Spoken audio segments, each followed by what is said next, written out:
Coming up on Gamers Week podcast. The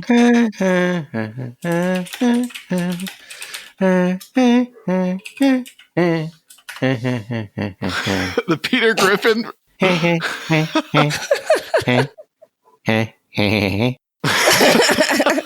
I assume this is all going to get cut out. Looking forward to it. Yeah, probably. I'll use it somehow.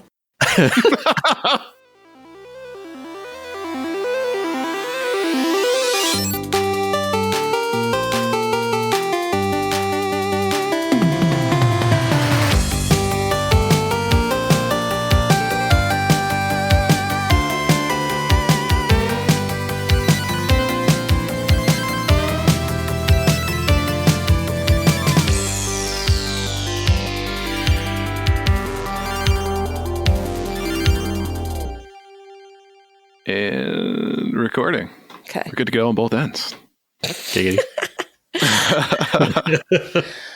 Greetings, everyone, and welcome to Gamers Week podcast. Like the name says, we analyze the best, worst, and weirdest headlines of the past week in the video game industry. Thanks, everyone, for joining us. My name is Blue Williams. I'll be your host for this evening, and I am here with my two weird friends. I've got Ryan Payne and the one and only Donnie G. How are you guys doing tonight? You ready to podcast? I'm ready, and I'm feeling weird. Super weird. Truth in advertising. That's my motto. Yep. All right, this is episode 7, and today is Wednesday, February 2nd, 2022. And let's get this show started right away with our reviews, reactions, and requests. We had several comments this week, many revolving around this past Saturday when Donnie went to Royal Rumble, and he held a sign that said Gamers Week podcast on one side and Night Trap is a great game on the other side. And he actually made it on TV. And you know what? He actually became internet famous as well. I guess a bunch of wrestling groups had pictures of the sign that said Night Trap is a great game and made comments about it. So congratulations on your internet fame, sir. Thank you. It was short-lived. One of our friends, Pezman Mike, notified us that one of the Sega CD groups on Facebook had posted it and said, oh, well, he's not wrong. And I'm glad other people share the same sentiment that I do, at least regarding Night Trap, because I believe it to be a great game. Not everyone. I know not everybody. Most of them. Lots of people messaging us on Twitter like, hey, I saw you on Royal Rumble. We did get one comment from the Games Apprentice who said, I texted my friend when I saw your Night Trap sign because I made him play it last week, and he strongly disagrees. Next up, Holy Headshot says, love the idea of The Rock in a Punch-Out movie. Ryan Reynolds would make an awesome Little Mac, but he's getting a little old. I know he's in everything these days, but I could see Tom Holland being able to pull it off. Totally agree. I think Tom Holland would be awesome. But to be honest with you, maybe Paul Rudd, because he'll never age. So I think that maybe that might be a good option as well. Just throwing that out there. Yeah, we got options. I think that's the takeaway here. Yeah. And final comment comes from our friend Sanity Crypto, and he says, I have kept pondering the discussion you guys were having about the metaverse and the comparison to the Oasis. And I would think that we will get a version more or less. I think of it less as an existing place that companies agree to all participate in collaboratively, and more so that it will be whoever creates a version of it first and does it to an adequate stature that the majority of the populace accepts it as king for the time being. Kind of in the sense of whichever social media platform rules the world for the time being, but mixed with an MMO. We'll probably get the MySpace version of the metaverse first, then maybe quite literally the Facebook version next. No, I agree. I think that he's right in the sense that when it comes down to it, we're not going to have the Oasis because the Oasis, of course, was made by somebody who appreciated gaming. They created this company in order to satisfy gamers. They had a vision behind it, and we're going to be stuck with the corporate version of whatever it is that they want us to have. So I agree. I think Sanity's on the nose, if you will, on this one. Yeah, like every 5 minutes of Oasis use, you're going to get an ad in your holodeck or your VR headset, whatever, that you're going to be forced to watch.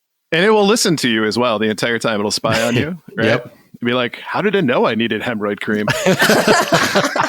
It knows. Right. It always knows. It always knows. All right, shall we move on? We shall, and it's time for the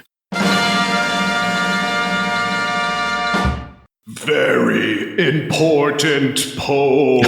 So every Monday on Twitter, we post our VIP, aka the Very Important Poll. And if you'd like to participate, you can follow us on Twitter at GamersWeekPC. Now, the question that we asked this week, what is your favorite non-Nintendo handheld console? Our choices were Neo Geo Pocket, which got 7.1% of the vote. Oof. The Sega Game Gear, which got 23.3% of the vote. The PS Vita took this one with a 47.4% of the vote, and other gave us 22.1% of the vote. So let's look at some of the answers from the other category, starting with Sniper Luffy. Probably the PSP, such a wonderful little thing. Retro Gaming Geek says, Atari Lynx, having acquired one last year, I have a real soft spot for this bruiser. Full 3D polygon games on a handheld in the early 90s. What a machine. Spaceport Orange said Turbo Express, first handheld that just straight up played the same games as the TV console. Was the Express before the Sega Nomad? I think so. I think you're right. Yep. Okay. And 8-Bit Relic, if the Nokia N-Gage wouldn't require you to remove the battery to swap games, I would say that one just because it's so unique. However, I really want to go by quality for decent price for an item, which you can also give an 8-year-old. I'll go with the Evercade. And then finally, MB the Great One says Tiger Electronics games, and then put troll face smile. I like that one. That's a nice touch. Excellent. So, Donnie, why don't we start off with you? Which one did you pick? Again, another tough choice. I did mention the Turbo Express. Also, one of our other patrons, Davey, had mentioned the Sega Nomad. And I responded, if you're going to mention the Sega Nomad, can't we also mention the Superboy? And I completely had a brain fart because that obviously it's a Nintendo handheld, not officially licensed from Nintendo. It's from Hyperkin, right. But still. Doesn't that make it a non-Nintendo handheld then? You're skirting the line here. Yeah. It's a fine line, okay? You're right. It's not licensed. So in that sense, yes, I would go with one of those two. But my choice, I actually picked the PlayStation Vita. I had a PSP for a while. And, I'm not a big mobile or handheld gamer guy. So I had it for a little bit. You could watch movies on it. You could play games that looked just like the PS3. And I thought, where's the downside in this one? So that was my choice, was the PS Vita. Excellent. Blue, what about you? All of my favorite handhelds have been Nintendo handhelds. I also had, we also have a Game Gear. We have a Wonder Swan Color. We have a Neo Geo Pocket Color. Wait. You're going to just pass by the fact that you got a Wonder Swan Color? It's no big deal. We got a Wonder Swan Color. Yes, we do. And PSP. I've always wanted a Vita, but never had one. So of those, I don't know what to pick. I'm going to go out on a limb. It might be cheating, but I'm going to say the Analog Pocket. So something that you don't have yet. Something that I don't have yet, but I know. I love it. I do love it. Ordered it a year in advance. That's how much I love it. You can play so many different types of games on it. I don't see what's the downside. It's got to be the best. You sound like somebody who's did you know that you can totally use a Raspberry Pi for everything? Same energy, I guess, but I didn't say it like this, so. It's the same mentality or energy that the typical fanboy or fangirl goes through. Nintendo has done such a great thing with this, and I know for a fact that their next handheld is going to be great. I know it. I love that one. You're not wrong. I usually just mute people like that. What about you, Ryan? So I would normally say the Sega Game Gear, because I had one as a kid. I've got a lot of nostalgia for it. Played a lot of Sega Game Gear games. It was actually really my first foray into Sega stuff. But I'm going to say that I think that the Sega Nomad is a far superior product in the sense that you can play regular Genesis or Mega Drive games on the system itself, and it can also plug into your TV. So essentially, it is a Nintendo Switch, more or less, before the Nintendo Switch existed. It's also got a kind of strange shape to it, so aesthetically, it's kind of appealing to me as well. And the fact that, again, it's so versatile and allows you to play real good games, not just watered down versions or potentially basically Sega Master System game, because that's what a Game Gear is. It's like a Sega Master System on the go. I wanted to play Genesis games on the go, and that's what the Nomad is there for. I have had plenty of opportunities to buy one. I've played it a bunch of times, but I still have yet to take one home. But just like Blue, I'm picking something I don't actually own at this moment, but I will someday. But you have used a Sega Nomad, right? Oh, yeah, for sure. Okay. I've had friends that have had them. Actually, I was about to buy one. I was so freaking close to buying one. What's the problem? It was just like fear. Trying to figure out, do I really want to spend the money on this kind of thing? Sounds like you do. I balked on it, and then I had non-buyer's remorse. Went back the next day to go grab it, and it was gone. It was gone. You chickened out. That's what happened. That's happened to me so many times. It's ridiculous. I got to stop doing that. We're like, you know what? It'll be here tomorrow. It's never there tomorrow. That's the retro gaming tip number 1. Always buy it when it's in front of you, because it'll never be there tomorrow. That's solid advice. I had an interesting story about a Nomad, I think it was last year, where some lady was selling one on Facebook Marketplace in my area, as they all do, for a ridiculously low price. And not only was it a Sega Nomad, it was a Sega Nomad complete in box. And she only wanted $75 for it. $75. I was too late to see it. It was like 20 minutes old. And in my area, if something is that good for that low of a price, usually within like 3 minutes, it's gone. Got to spend basically turn game hunting into a full-time job. Exactly. Sit here with a cup of coffee, watching Facebook Marketplace, refreshing it, kind of like the stock market. Just to hoard old stuff. Exactly. What can I spend my money on today? Yeah. Now it's time in the show for our patron shout-outs. You wouldn't think that a brand new podcast would already have patrons, and frankly, no one is more surprised than we are. Here are the generous folks supporting Gamers Week on Patreon. We have 2 new patrons to announce. A big welcome and thank you to Steven Sand and Terry Kinnair. They'll be joining Ducks in Disguise, Jim and Colleen, Games with Coffee, Davey PGH, the Red Ox PDX family, including Shannon and Luke, Zach Huge Thanks, Random Retro Dude, Michael Lundeen, Princess Kitty Mew Mew, Mega Retro Man, Emo-esque, Ryebread's #1 fan, Fruitcake's #1 stan, The Wizard of Zardoz, Clayman71, Great Saiyaman 81, BNT Zilla Guy, Crunchy Kong, Sure Snacks, Frank Grande, and producer BTW. If you like what you hear today, and we really hope you do, please consider joining us on Patreon. Your support helps cover the cost of producing the show, as well as the other cool stuff we'll be doing like prizes and giveaways. Visit patreon.com/gamersweek or follow the link in the show notes to learn more. Excellent. And we have some new things soon to be announced for our dear patrons. So now is the time to get in. Get in on the ground floor, people. All right, it's headlines time. First up from IGN, PlayStation to launch more than 10 live service games by 2026. Speaking during Sony's latest earnings call, CFO Hiroki Totoki said, "Through close collaboration with Bungie and the PlayStation studios, we aim to launch more than 10 live service games by the fiscal year ending March 31st, 2026. Live service games are games that are updated with new content over time, often making the majority of their money through in-game purchases rather than initial sales." Totoki pointed to a huge jump in revenue from these kinds of games as part of the reason for Sony pursuing the model. From calendar year 2014 to calendar year 2021, the size of the global game content market doubled, driven by add-on content revenue from live game services, which grew at an average annual rate of 15% during this period. We expect this trend to continue going forward.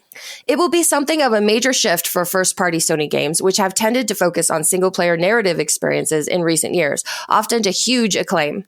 It's unlikely that Sony will abandon that strategy, but it feels likely that live service games will become a major part of the company's output.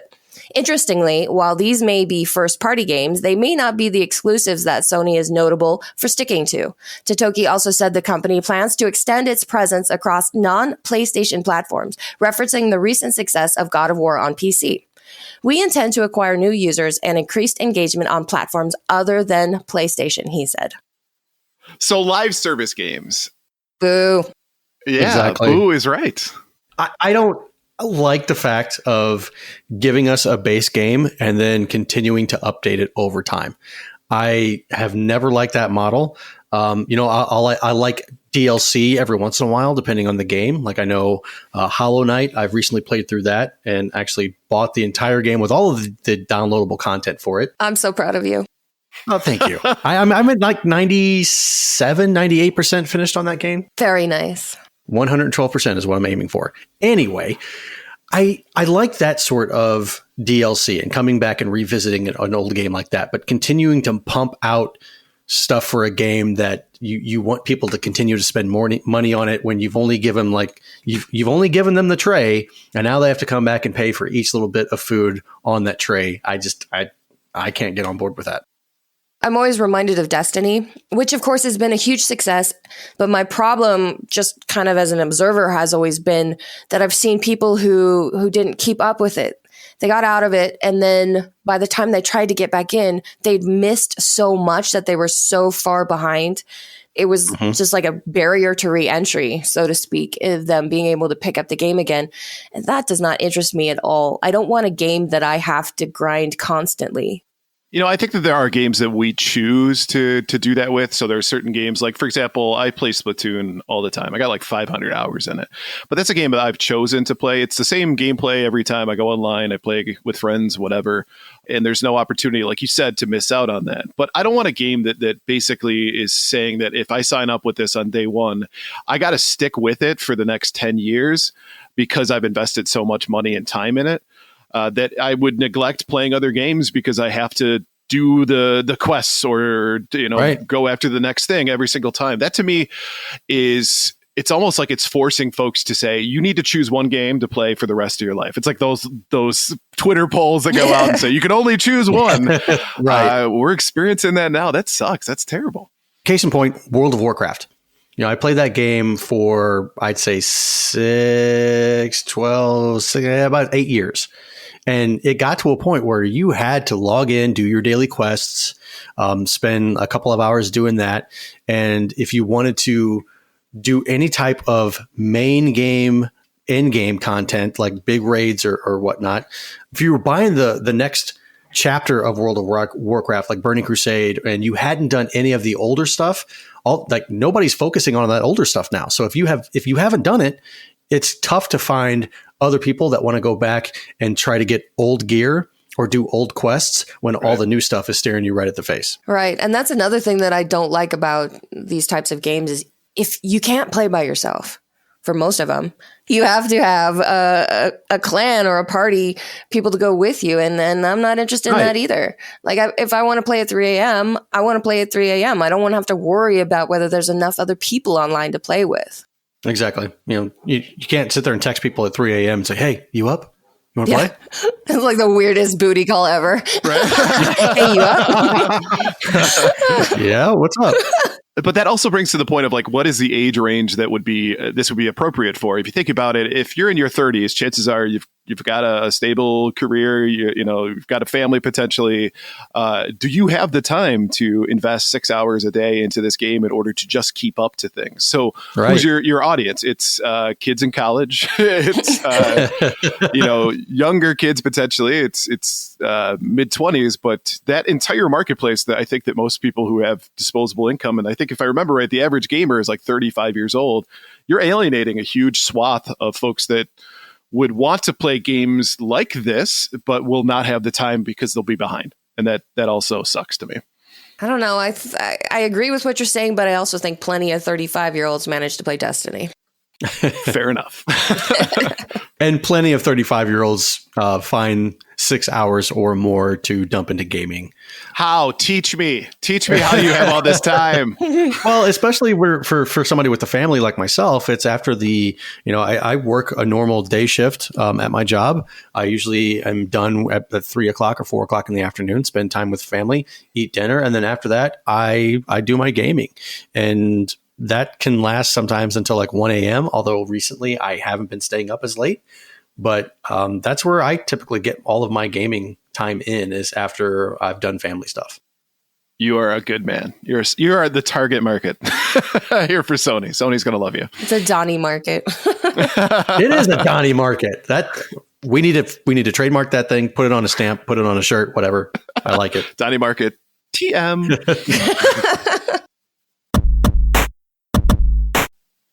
Next up from PC Mag, Blizzard is creating a new survival game IP for PC and consoles. In a news post yesterday, Blizzard explained how it's going on a journey to a whole new universe. A whole new universe. Home to a brand new survival game for PC and console. Very little is known about the project beyond Blizzard attempting to make a vast realm it intends to fill with heroes and adventures. The announcement was used to pull out a call for new people to come and join the development team. Blizzard needs to fill a range of art design, engineering roles on the project, and there's sure to be a lot of interest. Blizzard's last new video game IP was Overwatch, which first appeared in 2016. Before that, Blizzard gave us Warcraft, StarCraft, and Diablo, as well as Hearthstone and Heroes of the Storm. Based on track record alone, it would be a brave person who would bet against the new survival game franchise turning into another success for the company. I'm brave. You want to go work for Blizzard? No, I want to bet against Blizzard. A lot has changed for Blizzard recently. A lot of their core audience has abandoned them. You know, they're just being bought out. There's going to be staff changeover, culture changeover.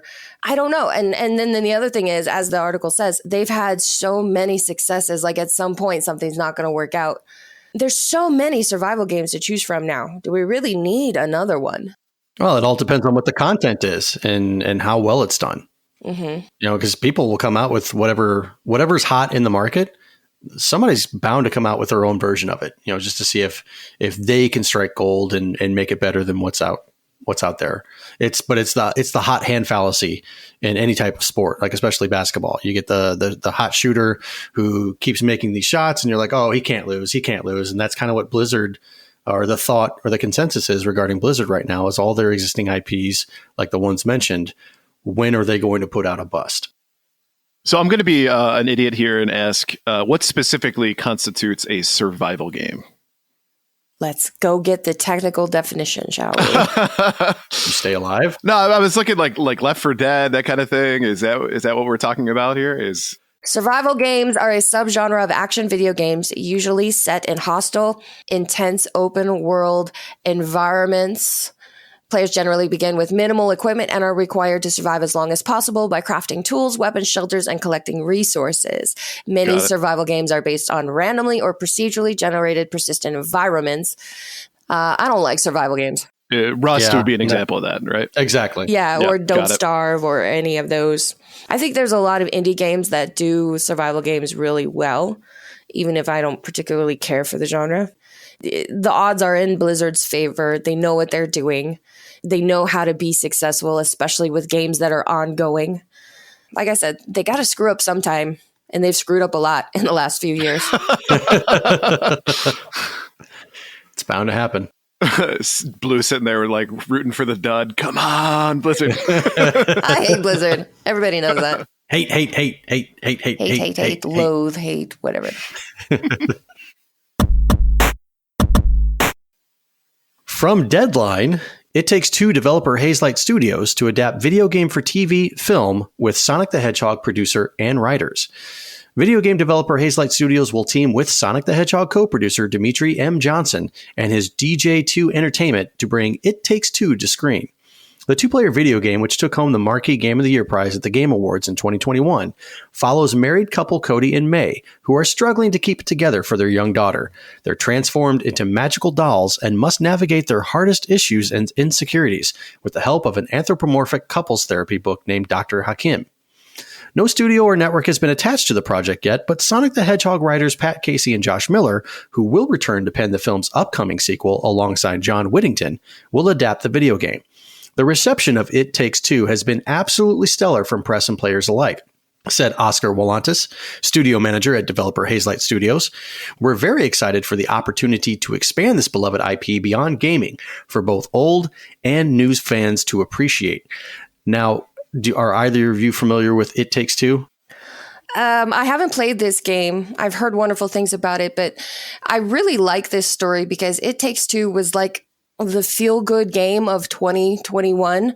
We had such a lousy year in so many ways. So many of the AAA studios completely let us down.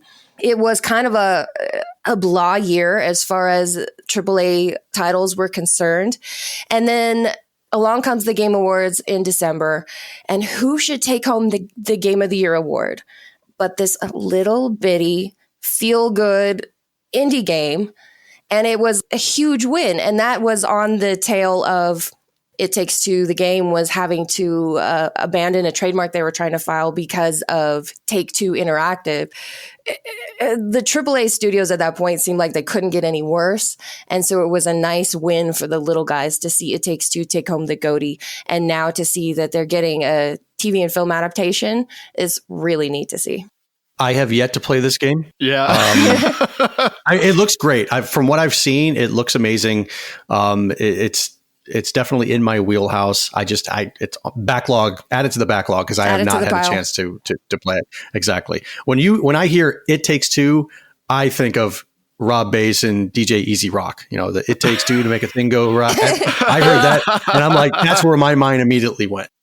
So I'm the opposite end of the spectrum where I've seen and heard things about it enough to know that it probably is not in my wheelhouse as far as games go. I don't know. It's something about the warm and fuzzy feelings. Like I avoid them like the plague. I have an emotionalist shell and I do not want to be forced to have emotions that aren't related to something dying in a game immediately. So it's cool. I love it. I think, again, the story behind the fact that it got the Game of the Year award is amazing and spectacular. But as far as I'm concerned, I don't think this would be something that I'll be a day one watcher, if you will.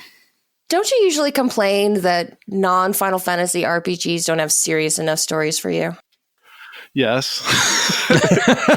What's your point? Nothing, just putting it out there.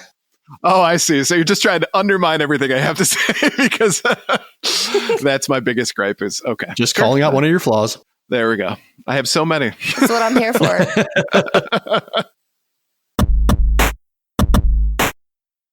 Next up from NPR, the New York Times buys Wordle. The New York Times has acquired Wordle, a simple word guessing game, for an undisclosed price in the low seven figures. The newspaper announced Monday. The game, created by Josh Wardle, will initially continue to be free to play. Wordle, which was released in October 2021, is a daily word puzzle that has soared in popularity, amassing millions of daily players within months. To play the game, players have 6 tries to guess a 5-letter word. Many users choose to share their results, a grid of green, yellow, and black boxes, on social media. Yes, they do. Every day. And for the longest time, I had no idea what this was about. I was like, oh, cool blocks, I guess. Wordle, who named the game after his last name, released Wordle to the public in October 2021. He initially created the game for his partner, who he'd known was a fan of word games. On November 1st, the game had 90 players, but nearly 2 months later, the figure ballooned to 300,000, according to the release from the New York Times. We could not be more thrilled to become the new home and proud stewards of this magical game and are honored to help bring Josh Wardle's cherished creation to more solvers in the months ahead, said Jonathan Knight, general manager for games at the Times. The same Jonathan Knight from NKOTB? Doubtful. Got my hopes up for a second. Probably not. But you know what this whole Wordle thing reminds me of is like when Angry Birds was really big. Mm-hmm. And it was freaking everywhere and everyone you knew was playing it. I never played Angry Birds and I haven't played Wordle, but it doesn't matter because it's everywhere and there's no way to escape it even if you don't play it. Right. Everybody else is playing it. It's literally everywhere. Everyone's talking about it. I played for the first time this week and I was able to guess the word in 4 guesses. And I haven't played back since because there's a part of me that doesn't want to break the 100% streak. It's a really cool concept. I love the fact that it's so simplistic and still so fun. The only thing that concerns me is the phrase will initially continue to be a free play. There it is. Free to play game. We always got to turn something pure and bastardize it. Yeah. right into a cash grab. I mean, this sucker, undisclosed price in the low 7 figures. I mean, that could be 2 million, 3 million, whatever. We don't know, but New York Times is not putting down that much money for nothing. Right. They plan on making it back and more on a mobile game, which, fits with what we've been describing so far in this show. But if there's a small silver lining, I guess it could be the idea that anybody could create a simple little app game. And if you happen to strike gold like Josh Wardle, you could get a huge payday for it. Right. It's like winning the lottery. That just reminds me of a game like Flappy Bird. Remember when Flappy Bird came out? That was super simplistic. And that made a butt ton of money. How much is a butt ton? Actually, that's a unit of measurement. If you really wanted to know this. Are you ready? Okay. A butt ton actually refers to units of wine. It's like 461 gallons of wine. And it's like 4 or 5 hogsheads of wine. I'm dead serious. I'm not making this up. Wow. It's an actual unit of measurement. It is an actual unit of measurement. I asked him before, like teasing him that same question. And I heard an earful about it before. So this time I was like, nope, lips are zipped. I'm not saying it. Is a butt ton the same as an ass load? No, well, technically it's a butt load, not a butt ton. So I will go there. But okay. A butt, BUTTE, is a unit of measurement. You're welcome. You're actually like me, Ryan, with the you're not wanting to tarnish your winning legacy with Wordle. Yep. I'm the same way with my NBA Jam Arcade 1-Up cabinet. It is internet capable. I have never played online. I have had people try to challenge me, and I'm nope. I do not want to tarnish my perfect 0-0 record where I've never lost. So I'm never playing online with that one. Is a 0-0 record really a record? Yeah, because it's I've never lost, but I've never won. I can keep it regulated to beating the kids here around the neighborhood and some of my friends that come over. But as far as like the online record is concerned, it's a wash. So I'm happy with that. He is undefeated, folks. Exactly. Undefeated. Thank you. See, I could understand if you went online and won one game and decided to hang it up. Like that, I would get that. I would 100% get that. But this whole 0-0 thing, nah. It's like, you got to at least try. Yeah. You got to put yourself out there. Not happening. You're not undefeated. You're undefined. Because if you're defined by There 0. There you go. Math humor. Leave it to Ryan. All right, let's move on to our top 3 new releases for the week. All right, first up is the Waylanders, which is available on PC. It slips the bonds of fate in this party-based RPG filled with Celtic myth and Celtic math, like that's Celtic math. Apparently, I have math on the brain. Awesome. Celtic myth and historical legend. Discover thrilling adventures alongside mortal companions and immortal allies as you explore the world of Waylanders. Next is Life is Strange Remaster Collection. The platform will be PS5, Xbox Series X and S. That's so hard to say. PlayStation 4, Xbox One, Switch, Stadia, and PC. Experience the BAFTA award-winning stories of the narrative adventure games Life is Strange, now beautifully remastered and enhanced visuals and vastly improved animation using mocap technology. And lastly, Dying Light 2 Stay Human. Platform is going to be PS5, Xbox Series X and S, PlayStation 4, Xbox One, and PC. The virus won and civilization has fallen back into the Dark Ages. The city of one of the last human settlements is on the brink of collapse. Use your agility and combat skills to survive and reshape the world. Your choices matter, people. So which of these 3 are you guys most excited about? I really like the sound of the Waylanders, except for the whole party-based thing. Like we were already talking about. I don't want to have to play with other people. Just let me play it by myself. But I would be so down for a game all about Celtic histories and Celtic myth. That would be amazing. Totally. And it's something that I think is a genre hasn't really been touched that much from a video game perspective. But there's a lot of really cool stories that are available to gamers and to game developers that they could pull from that. Even like, for example, like Budokai and her entire war campaign and all that kind of good stuff. So Also, you've got all of the different deities that are part of the Celtic pantheon. There's a lot to bring from that IP for that IP. So I agree. I'm excited. What about you, Donnie? I don't know. You don't want yet another post-apocalyptic zombie shooter? No, I don't. I'm so tired of that genre. It's been driven into the ground. The horse is dead. It's been ground into a fine powder. There's no reason to continue to beat that horse. It's done. It's over with. It's kind of like the whole World War II first-person shooter genre that pioneered the early 2000s and the late 90s. It's like all you did was World War II stuff. Every single shooter game that came out was World War II based or a World War II story. I was so done and over it.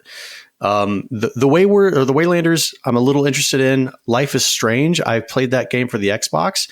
It's a unique game where you can actually, it's like a choose your own adventure. You choose the reactions you want your characters to have. And if your path starts to take a specific turn that you don't like, you can rewind it and go back in time and make a different choice and play that avenue out. So I think Life is Strange is probably the one I'm looking forward to. Nice. All right, let's go ahead and thank our sponsor. Gamers Week podcast is proudly sponsored by the Retro Game Club podcast. It's a fantastic family-friendly retro gaming podcast. In each episode, Rob and Hugh pick 2 games to play and discuss, as well as news, interviews, and other topics. Currently, they're working through Bonk's Adventure, nice, and Doom 64. Visit retrogameclub.net to check them out, or follow the link in the show notes. All right, can I take like a quick break here? Yeah. Smoke if you got him. Everybody take a 5-minute break. Smoke if you got him. The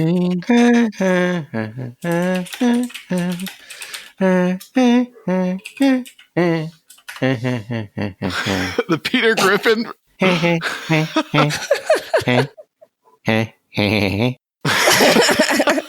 I assume this is all going to get cut out. Looking forward to it. Yeah, probably. I'll use it somehow.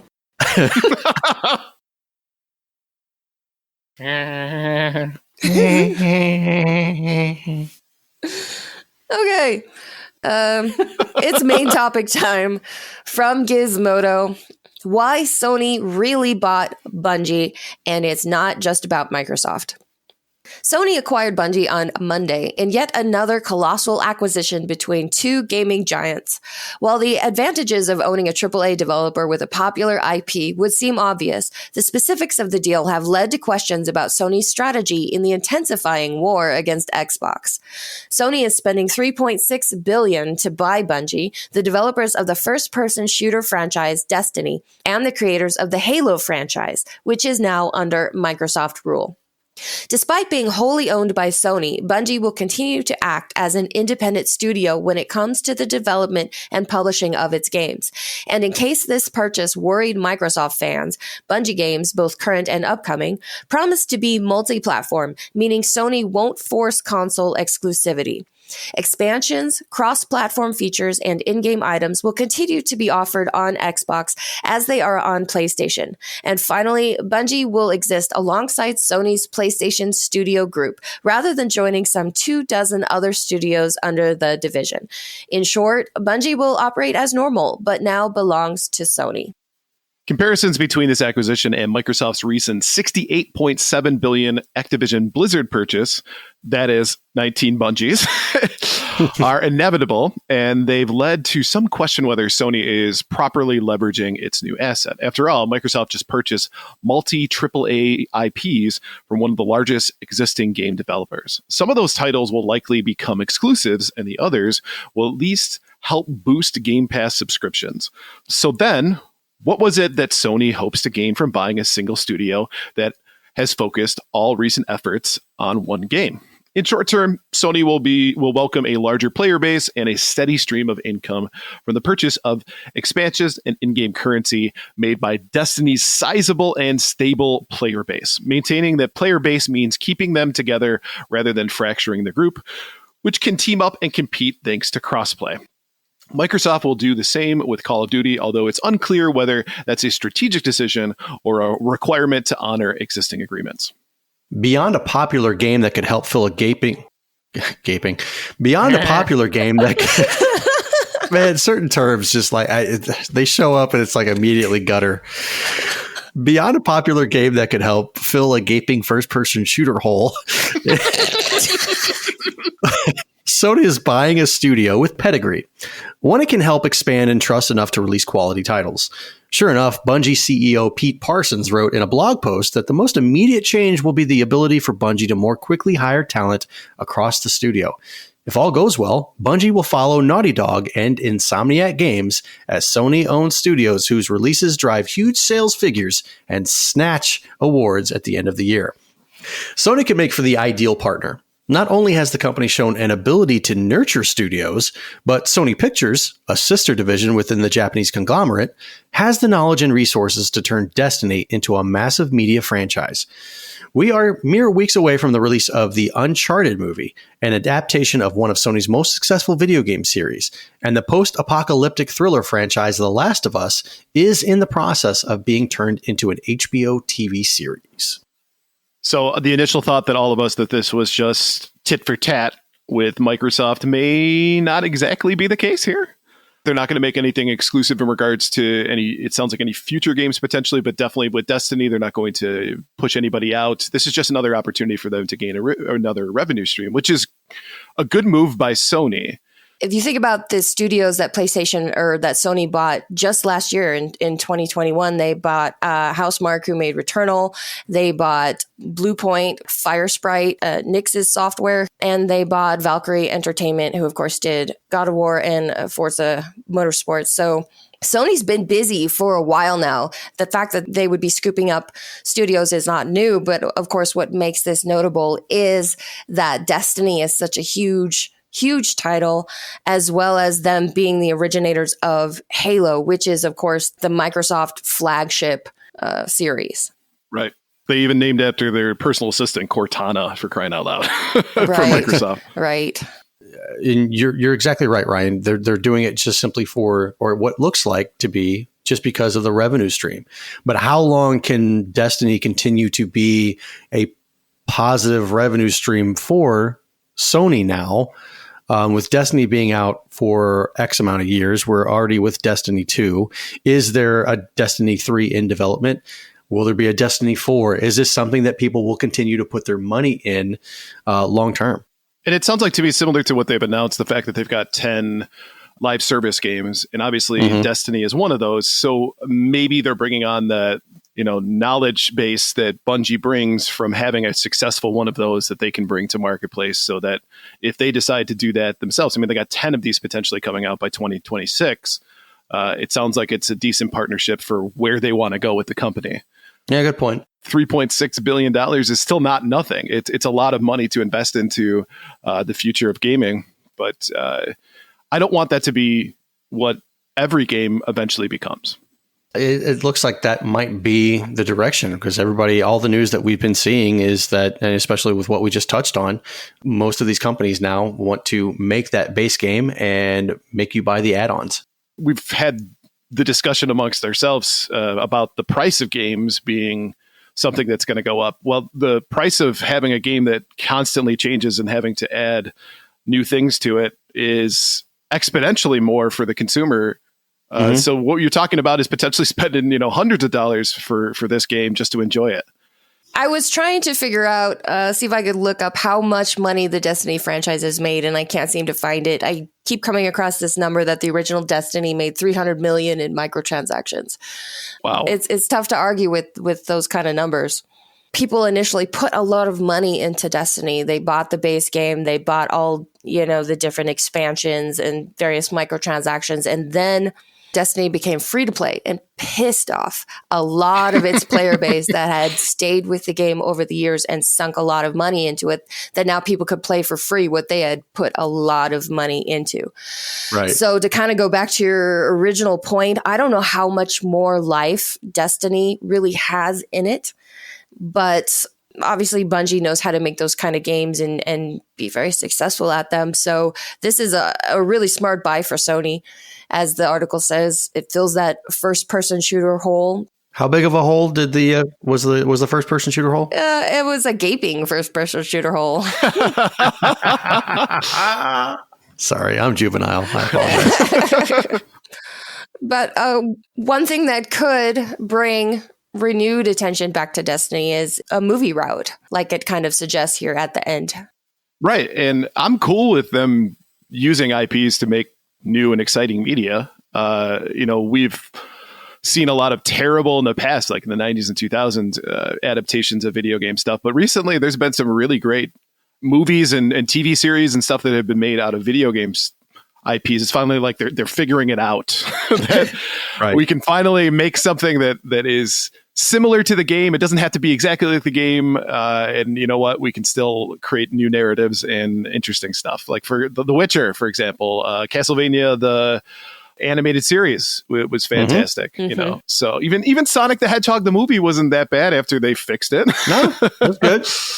So I'm totally cool if that's the route that they want to go, and especially with a studio like Sony that's going to give it the right treatment. Yeah, I think Sony has the know-how on how to make movie properties out of existing game properties.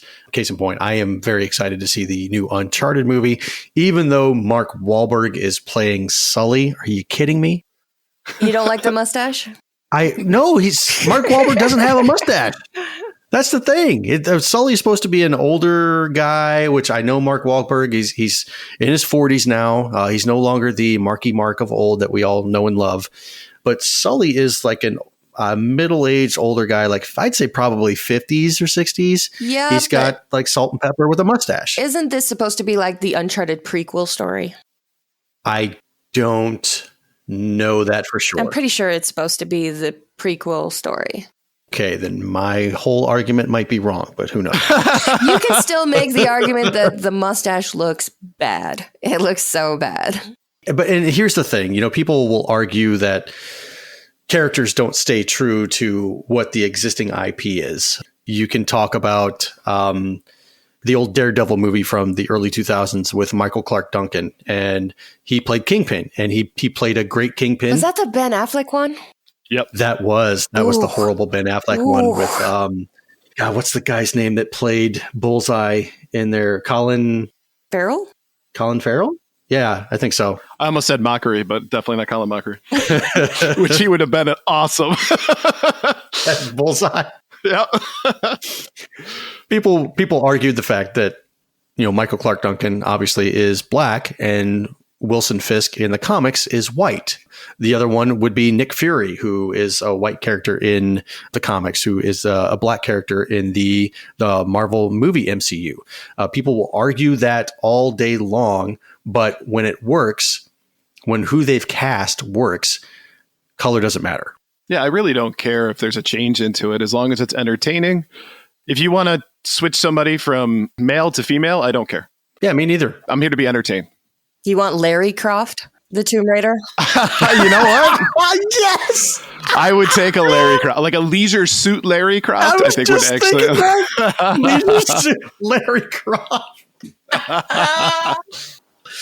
Oh, I'm gonna have to draw a Leisure Suit Larry guy in the Tomb Raider Lara Croft outfit with the tank top, the short shorts, and the gun straps around his thighs and whatnot. That's going to be great. I'm looking forward to that. The big lapel. The big lapel. It's great. All right, let's move on then. Class is now in session. It's time for Gaming History 101 with Professor Ryebread.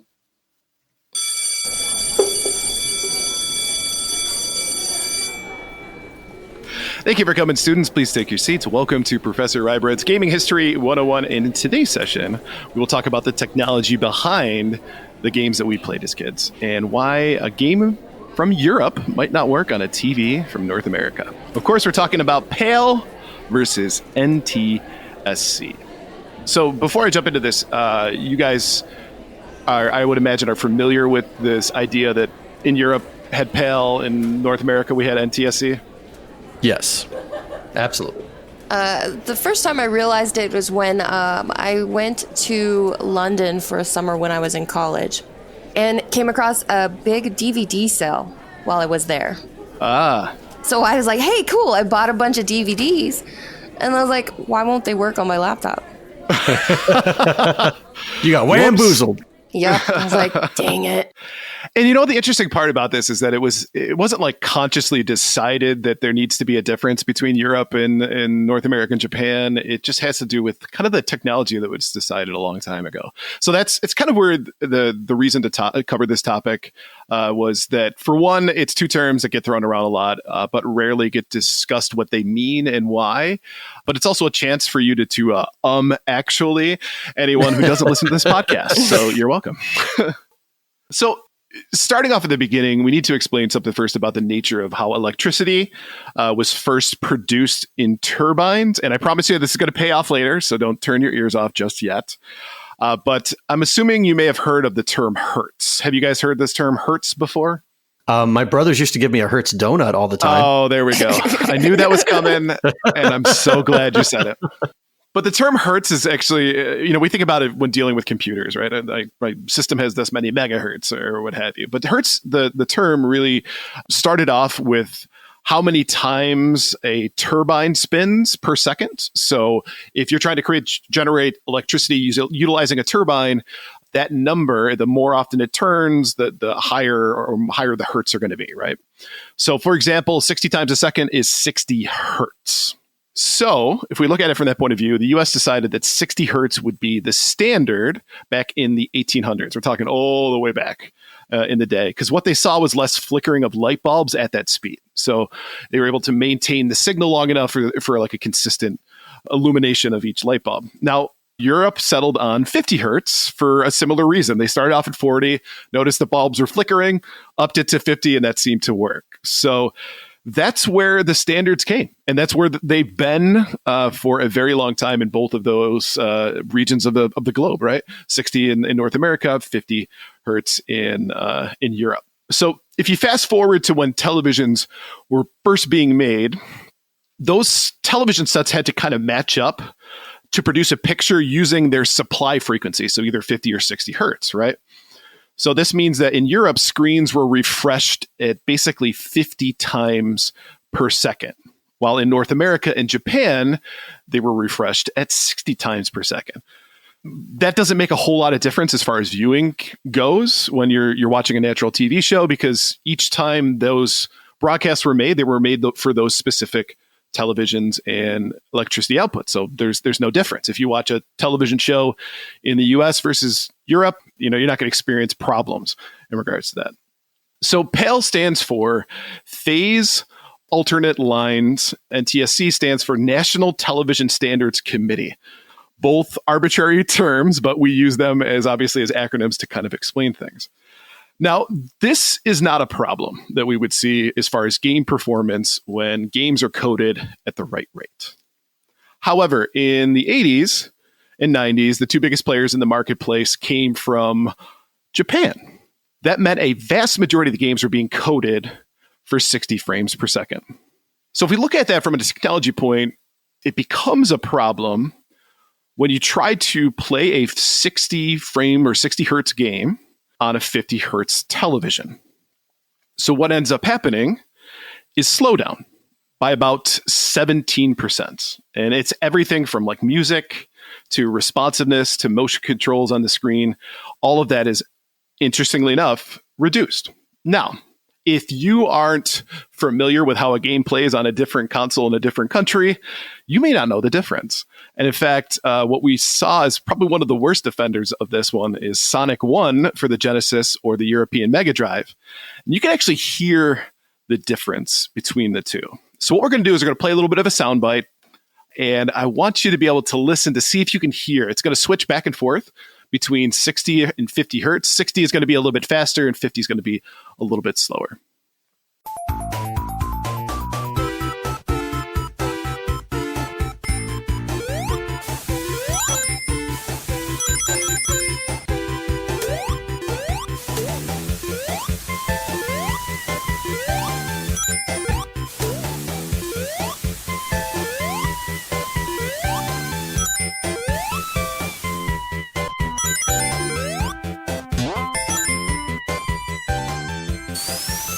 It is like Sonic is stuck in mud.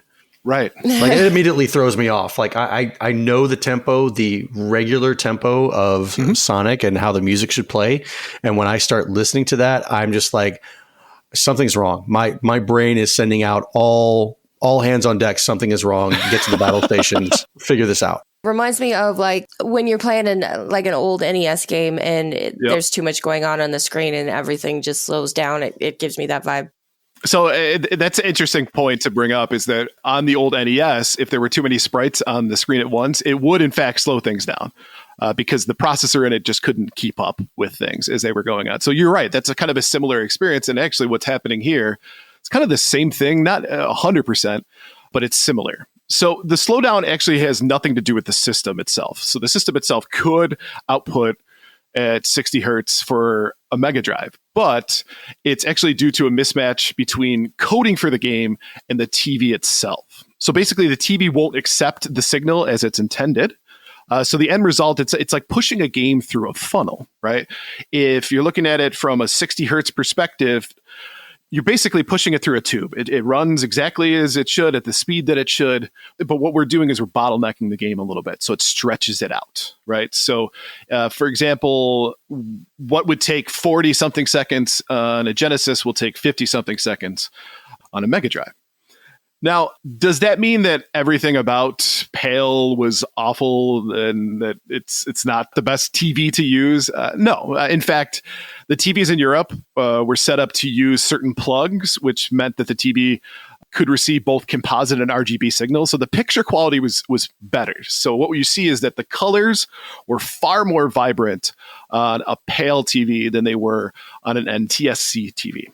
So interestingly enough, if we look back through kind of the technology behind what the difference was between the two, what you see is that, of course, when it comes to games that were programmed for 50 hertz, there's a lot of advantages that come to that too. So, for example, if a game that was programmed at 50 hertz is actually using less processing power, so if it was coded for that, it will actually be able to play the game faster than you could potentially on an NTSC console. So there are certain games that you cannot play on an NTSC TV because they would be far too fast. Like, for example, Bubble Bobble. Oh, God.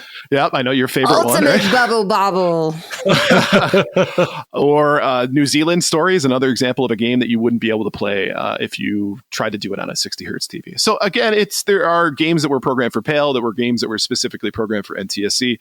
It's just the unfortunate part is that a lot of game developers at the time were just too lazy to make a game version for just the PAL region, which is strange if you think about it too. I mean, Sega was so huge in Europe compared to Nintendo that you would think that they would try to make region games that would work the best on those TVs and give them the best experience. Unfortunately, it was just not the case. Nowadays, though, consoles are kind of optimized for digital signals rather than analog. So that's one of the biggest problems, is that you were using waves rather than packets of data. So similar to what your computer does when it downloads stuff, it's not using a wave or a radio transmission. It's using packets of data. So that means that games are optimized for whatever TV you play them on. So to kind of close things up here, at least in summation, it still amazes me that choices that were made in the 1800s still affected kids in the 1980s and 1990s as a result of that. So hopefully you enjoyed this little lesson behind technology behind it, and maybe answer some questions about PAL versus NTSC for you. But wanted to say thank you for attending today's lesson. Just a reminder, if you have any stories you'd like to hear from us, you can message us at gamersweekpodcast@gmail.com, and we might feature your suggestion on the show. For example, this one was actually suggested to us by one of our patrons, Davey PGH, who grew up in Ireland. So he wanted to hear a little bit more about it. I would actually like to hear more about those who were brought up on PAL and the first time that they played an NTSC and noticed that things were noticeably faster. Or just how they were supposed to be. Right. The interesting part is that a lot of that happened when ROMs became popular for computers, is that all of a sudden you had a whole bunch of folks from Europe go, wait, Sonic 1 plays this fast? This does not sound right. So it's, again, interesting that you don't know what you don't know until you find out. Exactly. That was deep. Hashtag so deep. Yeah. Professor Ryebread's Gaming History 101. The deep talks. All right, let's go ahead and wrap up this episode. Thank you, everyone, for listening to episode 7 of Gamers Week podcast. And a great big thank you to the Retro Game Club podcast for sponsoring this episode.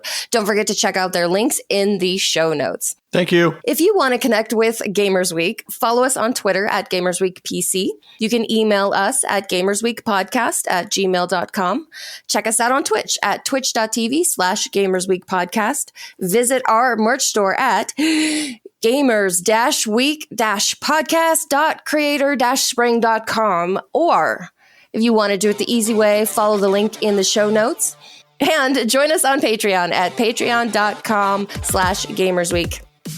And finally, since you made it all the way to the end of this episode, please leave us a rating and a review to let us know how we did. We really do value your feedback, and we want to know what you think.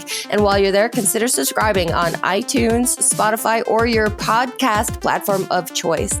That's all for us today. Thanks again for listening, and we'll see you next week. Y'all come back now, you hear? That's all, folks.